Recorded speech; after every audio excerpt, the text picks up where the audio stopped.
Tomorrow night's Republican presidential debate here on MSNBC will feature the first ever appearance on a national debate stage by Texas Governor Rick Perry, who now has a 15-point lead over Mitt Romney in the new NBC News Wall Street Journal poll.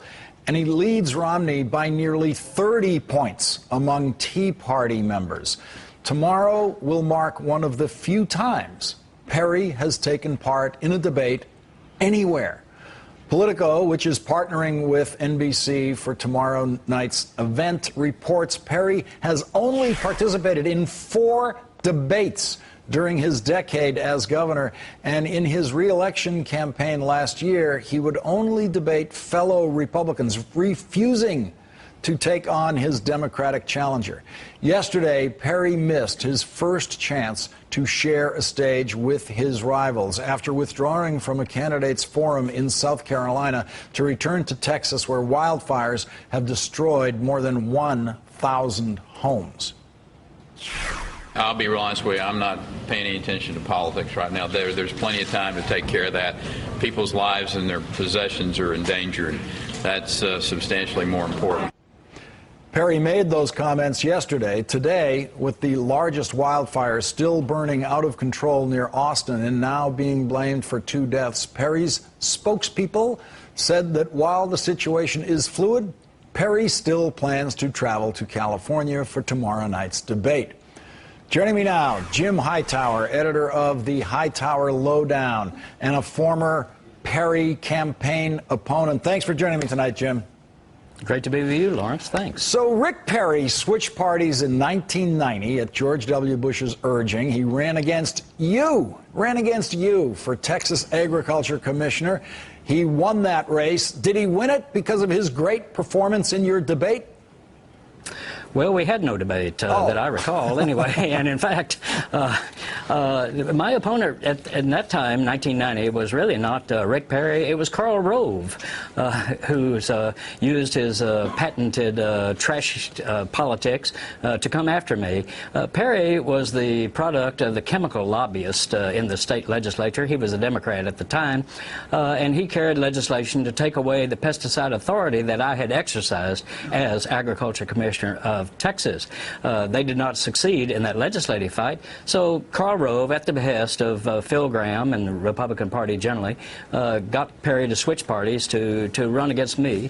But Perry was inconsequential back in those days. He never campaigned statewide. He didn't know anything about Dallas or Houston or South Texas. So he was an inept campaigner. So Rove sent him out to West Texas to go to Farm Bureau meetings, while Rove raised about $3 million and put it into TV ads trashing me.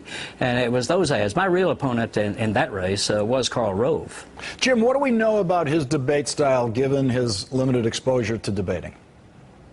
Well, you know, he's testy.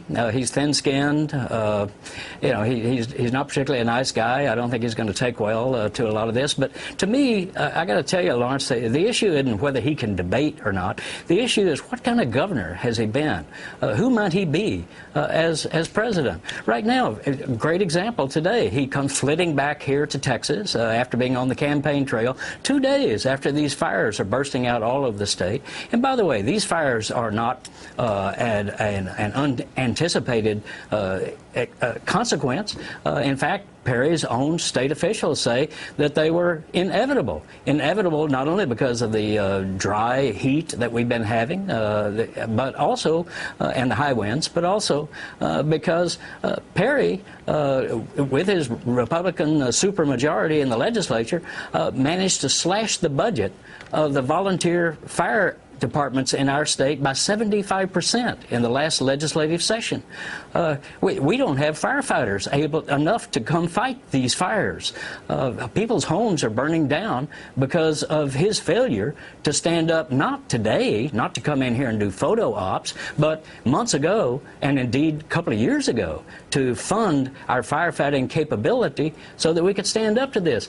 You know, yesterday we had Labor Day on Monday, and And yet firefighters, they were recruiting retired firefighters to come out of retirement, pay their own way, buy their own supplies to come in here and try to fight these fires, because Perry, in his anti-government, right-wing, laissez-faire land zealotry, had slashed the budget of the majority of the firefighting forces in our state, which are the volunteer departments.